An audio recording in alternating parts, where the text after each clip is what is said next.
짝을 내어서 무엇하나 성화를 바치어 무엇하나. 안녕하세요 여러분, 고전산문 스토리텔러 곽동훈입니다. 한 예능 프로그램에 나와 화제가 됐던 이 노래 혹시 기억하시나요? 태평가라는 민요의 가사 중 일부인데요. 오늘 소개할 이야기에 딱 어울리는 소절이죠. 이번 시간에 만나볼 작품 바로 이 학교의 포화옥기입니다. 밭꽃을 한자어로 포화라고 하고요. 옥은 집옥, 즉 포화옥기는 밭꽃이 핀 집에 대한 기록이란 뜻입니다. 그럼 밭꽃 핀 집 포화옥에서 어떤 일이 있었는지 지금 바로 만나보시죠. 조선 후기 낙하생의 호를 가진 이학규라는 문인이 있었습니다. 유배를 떠난 이학규는 아주 열악한 환경에서 지내게 되는데요. 그의 집은 높이가 너무 낮아 머리가 천장에 닿고 좁기는 또 얼마나 좁은지 잠을 자려면 무릎을 구부려야 할 정도였죠. 또 한여름에 햇빛이 쏟아지면 창문이 뜨겁게 달아올랐습니다. 그래서 그가 생각해낸 것이 담장 밑에 박을 심어 넝쿨로 집을 가리는 것이었습니다. 그런데 그만! 박넝쿨로 그늘이 우거지자 모기와 파리떼는 물론이고 뱀까지 모여드는 것 아니겠어요? 그는 어두운 밤에도 여러 번 일어나 마당을 살펴야 했습니다. 그뿐이 아니었죠. 가만히 있으면 벌레에 가려워서 지치고 그렇다고 움직이면 벌레가 쏘아대는 게 두려웠습니다.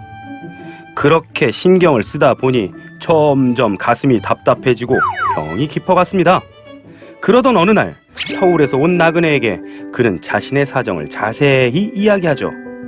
그 나그네가 안타까워하며 자신이 겪은 이야기 하나를 들려줍니다. 나그네는 어릴 적 집이 가난해 장사를 하며 이곳저곳 안 가본 곳이 없을 정도였답니다.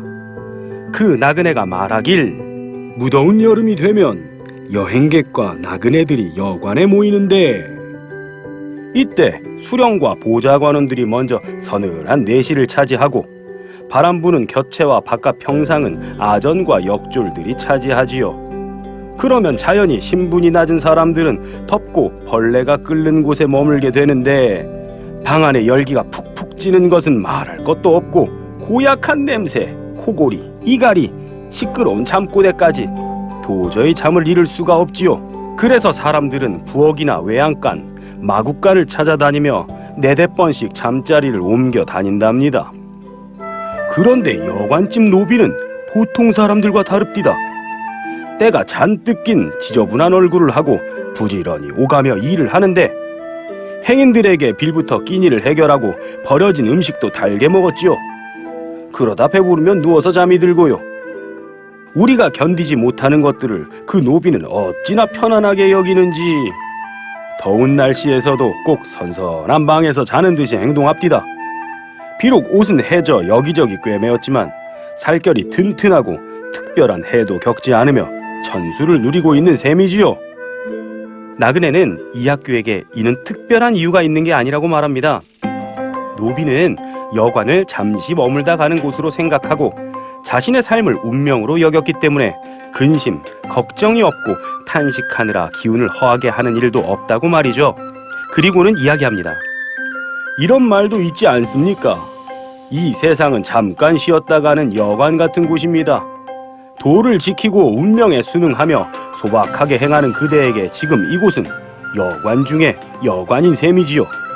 헌데 여관을 여관으로 생각하지 않으시고 스스로 화를 돋아 병이 생겨 죽을 지경에 이르렀으니 어찌하면 좋소. 그대가 배우기를 바라는 것은 옛 성현의 말씀임에도 오히려 여관집 노비가 하는 것만큼도 하지 못하는구려. 이에 이학규는 깨달음을 얻어 나그네의 말을 벽에 적고 포화옥기라고 지었답니다. 포화옥기는 이의 보편적인 형식인 체험과 깨달음이 바탕이 되는데요. 여기에 나그네의 이야기를 통해 액자식 구성을 취하고 있습니다. 이 작품의 필자인 이학규는 천주교 박해 사건인 hin유사옥에 연루돼서 24년을 유배지에서 보냈다고 해요. 그런 열악하고 공공한 삶을 살던 중 나그네의 이야기를 듣고 안분지족의 깨달음을 얻게 된 것을 기록한 게 바로 포화옥기죠. 여러분도 공부하다 보면 조금 힘들고 지칠 때도 있죠.